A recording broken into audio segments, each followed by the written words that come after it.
नमस्कार, मी निरंजन. निवडणूक आयोग आणि भारतीय जनता पक्ष यांचं परस्परांमध्ये कसं संगनमत आहे. संगनमत हा शब्द मुद्दाम मी वापरला कारण की संगनमत हे कॉन्स्पिरसीजमध्ये असतं, कटांमध्ये असतं आणि ते तशा पद्धतीचं संगनमत, तशा पद्धतीची क्रिमिनल कॉन्स्पिरसी ही निवडणूक आयोग आणि भाजपमध्ये आहे हे आता पुराव्यासह उघड झालेलं आहे. निवडणूक आयोग निवडणूक घ्यायच्या वेळेला ते जी कामं निवडणूक आयोगाला करावी लागतात त्यातल्या बरीच अत्यंत महत्त्वाची कामं ही बाहेरच्या प्रायव्हेट कॉन्ट्रॅक्टर्सकडून करून घेत असते. त्याच्यामध्ये अगदी मतदारांची ओळखपत्र तयार करणं, त्याची छपाई करणं, त्याच्यानंतर निवडणुकींचे फॉर्म, सूचना, मतदार मार्गदर्शिका, नंतर करार या कारभारावरती निवडणुकीचा जो एकंदरीत कारभार आहे त्याच्यासाठी कॉन्ट्रॅक्टवरती काम करणारे कर्मचारी, मतदान कर्मचारी, त्या सगळ्याची डेटा एंट्री, मतदार याद्यांचं डिजिटायझेशन आणि निवडणूक व्यवस्थापन प्रणाली, मतदारांचा डेटाबेस सॉफ्टवेअर आणि ते जे व्हीव्हीपॅट प्रोग्राम करावं लागतं. कारण उमेदवार निश्चित झाल्यानंतर व्हीव्हीपॅटमध्ये त्या उमेदवारांचा सिक्वेन्स द्यावा लागतो. 1 नंबरवर कोण उमेदवार, 2 नंबरवर कोण, 3 नंबरवर कोण, आणि त्याचप्रमाणे बॅलेट मशीन जे आहे, ईव्हीएम जे आहे, त्याचंही प्रोग्रामिंग करायला लागतं. तर यासाठी ते वेगवेगळ्या लोकांना कॉन्ट्रॅक्ट देत असतात. आता जी माहिती आपल्याला समोर आलेली आहे म्हणजे मुळामध्ये हे खूपच अत्यंत धक्कादायक आहे, हे संतापजनक सुद्धा आहे. मी मुद्दाम पहिल्यांदा निवडणूक आयोगाच्या, महाराष्ट्राच्या निवडणूक आयोगाच्या जो चीफ इलेक्शन ऑफिसर आहे त्यांनी सोशल मीडियावरून प्रसिद्ध केलेल्या काही जाहिराती तुम्ही आधी पहिल्यांदा पहा. आता ही एक जाहिरात आहे जी सांगते get ready to cast your vote. तिथं खालती निवडणूक आयोगाचं डिस्क्लेमर कोण आहे तर चीफ इलेक्शन ऑफिसर आहे. Phone number, email address, website आणि पत्ता.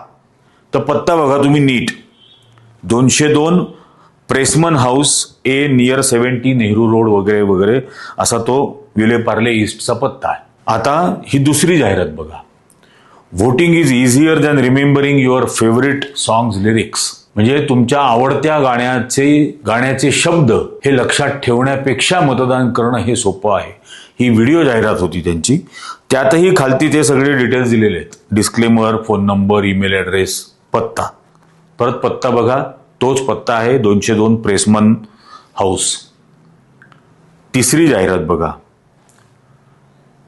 2 is greater than 1 presenting EVM plus VVPAT. नुसत्या ईव्हीएम पेक्षा ईव्हीएम प्लस व्हीव्हीपॅट हे जास्त मोठं आहे. 2 इज बेटर दॅन 1 अशी त्याची जाहिरात आहे. त्याही जाहिरातीमधला पत्ता बघा. आता आणखीन एक मी तुम्हाला दाखवतो. ही एका वेबसाईट आहे.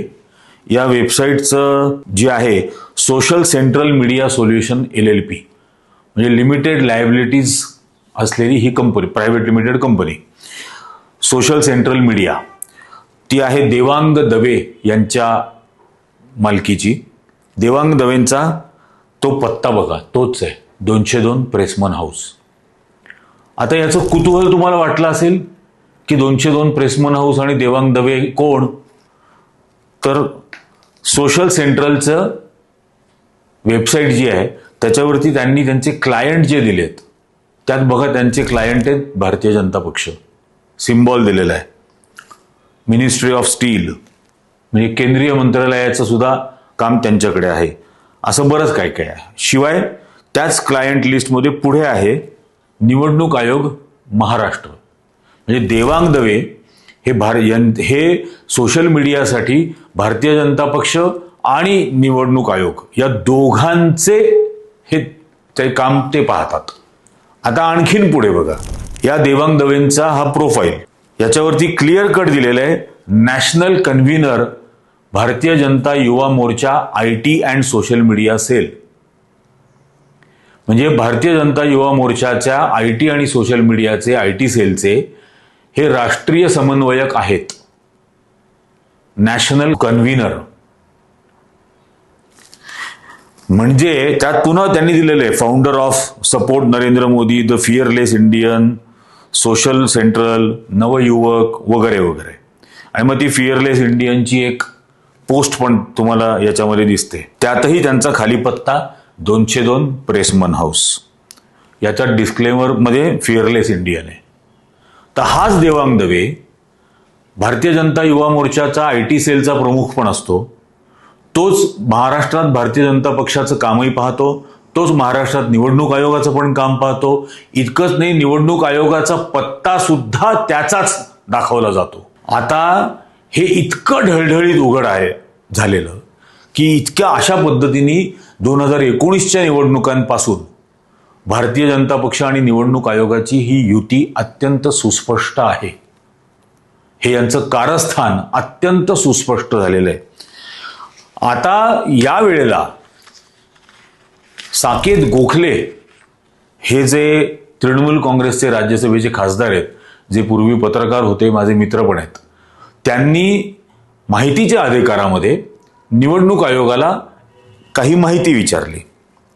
त्यात त्यांनी असं विचारलं, निवडणूक आयोगाची जी ही वेगवेगळी कॉन्ट्रॅक्ट्स आहेत, मग ती मतदारांची ओळखपत्र तयार करण्याची असो, मतदारांची ओळखपत्र छापण्याची असो, किंवा मतदार यादी तयार करणं असो, मतदार यादीचा डेटाबेस तयार करणं असो, आणि ही सगळीच कामं हे कोणत्या कोणत्या एजन्सीजला दिलेलं आहे याबद्दल त्यांनी निवडणूक आयोगाकडे माहिती मागितली. त्याला निवडणूक आयोगाने बघा उत्तर काय दिलंय. त्यांनी सांगितलंय की ही माहिती आमच्याकडे विखुरलेल्या स्वरूपात आहे, एकत्र नाहीये, कंपाईल केलेली इन्फॉर्मेशन आमच्याकडे नाहीये, आणि ती कंपाईल करणं हे अत्यंत त्रासदायक आहे. त्यामध्ये निवडणूक आयोगाचे सर्व बळ, रिसोर्सेस, पैसा, माणसं, हे सगळं ती माहिती गोळा करण्यामध्ये जाईल. त्यामुळे ही माहिती तुम्हाला देता येणार नाही. आता निवडणूक आयोगाने या 5 कामांची कॉन्ट्रॅक्ट कोणत्या एजन्सीला दिली हे एका ओळीमध्ये उत्तर देता आलं असतं. समजा 5 कामं 5 एजन्सीजला दिली असतील तर 5 नावं द्यायची होती, एवढंच द्यायचं होतं ना. कोणती माहिती कंपाईल करायची होती? याचा अर्थ निवडणूक आयोगाला ही माहिती द्यायची नाही आहे. आणि हे वारंवार पुढे येत आहे. योगेंद्र यादवांनी पण एक व्हिडिओ केला होता. या बिहारमधल्या SIR जे केलं, त्या बिहारमधल्या स्पेशल इंटेन्सिव्ह रिव्हिजनला त्यांनी विचारलं होतं की अशाच पद्धतीचा रिव्हिजन आधी कधी केलंय. निवडणूक आयोगाने सांगितलं 2003 साली झालं होतं. मग त्यांनी विचारलं 2003च्या गाईडलाईन्स द्या. तर त्यांनी सांगितलं हे गाईडलाईन्स तुम्हाला देणं फार इनकन्व्हिनियंट असेल, गैरसोयीचं असेल, त्यामुळे देणार नाही. आणि 2003च्या SIRच्या गाईडलाईन्स आणि आत्ता 2025ला जे SIR केलं त्याच्यातल्या गाईडलाईन्स कम्प्लिटली वेगळ्या आहेत, पूर्णपणे वेगळ्या. आणि तो जो अमानवी प्राणी सगळीकडे ढोल वाजवत सांगत होता ना की घुसखोर आलेत, ते ही बिहारमध्ये अख्खी 8 कोटी मतदारांची मतदार यादी तपासली, नवीन यादी तयार केली, त्याच्यात 3 सापडले परदेशी नागरिक. 3 म्हणजे पहाड खोदा लेकिन चूहा भी नहीं मिला. आणि हे आता ही माहिती निवडणूक आयोग स्पष्टपणे नाकारतंय. याचं सरळ सरळ अर्थ काय होतोय की या व्हेंडर्सची माहिती लपवण्यासाठी किंवा ही माहिती दिली तर ही देण्याची निवडणूक आयोगाला इतकी भीती का वाटते? हे काम अमित मालवीयला दिलंय का? भाजपच्याच IT सेलला? तसं असेल तर मग निवडणूक आयोग घाबरणं स्वाभाविक आहे. किंवा हे वेंडर नेमकं कोण आहेत आणि त्यांची नावं जाहीर करण्यासाठी आयोग घाबरतोय का? ही अत्यंत महत्वाची माहिती आहे. याच्यावरती निवडणूक आयोगाची आणि निवडणुकीची निष्पक्षता आणि पारदर्शकता ठरणार आहे. आणि या व्होट चोरी प्रकरणापासून ज्या पद्धतीने ते ज्ञानेश कुमार कोलांट्या उड्या मारतायत आणि मूर्खासारखी उत्तरं देत आहेत, त्यावरून हा संशय 100% खरा ठरतोय की निवडणूक आयोगाने आतमध्ये भारतीय जनता पक्षाबरोबर संगनमत केलेलं आहे. आणि निवडणुकांचे निकाल काय लागतील हे आता आपण बघूच बिहारमध्ये. पण हे संगनमत अतिशय सुस्पष्टरित्या आता समोर आलेलं आहे. आता ही जी एक संस्था, म्हणजे न्यायालयांवरचा विश्वास तर न्यायालयांनी उडवला स्वतःच. ही एक संस्था, निवडणूक आयोग, ही एकमेव अशी संस्था होती ज्याच्यावरती लोक म्हणजे विश्वास टाकू शकले असते. आता त्यावरती विश्वास ठेवता येणार नाही, किंबहुना तो पूर्णपणाने उडवलेला आहे. आणि ज्ञानेश कुमार सारख्या लोकांनी तो स्वकष्टाने उडवलेला आहे लोकांच्या मनातला विश्वास. या ज्ञानेश कुमारबद्दल पण आता पोस्ट यायला लागल्या. अगदी ग्रोकनी पण सांगितलं की ज्ञानेश कुमार हे केरळमध्ये PWD मध्ये सेक्रेटरी असताना IAS अधिकारी म्हणून तिथे एक मलेशियन कॉन्ट्रॅक्टर होता आणि त्या मलेशियन कॉन्ट्रॅक्टरचं पेमेंटसाठी त्यांनी खूप हॅरॅसमेंट केली ज्ञानेश कुमारांनी. त्याचा परिणाम असा झाला की त्या मलेशियन कॉन्ट्रॅक्टरनी आत्महत्या केली यांच्या हॅरॅसमेंटला कंटाळून. आणि त्याची चौकशी सगळी व्हायची होती.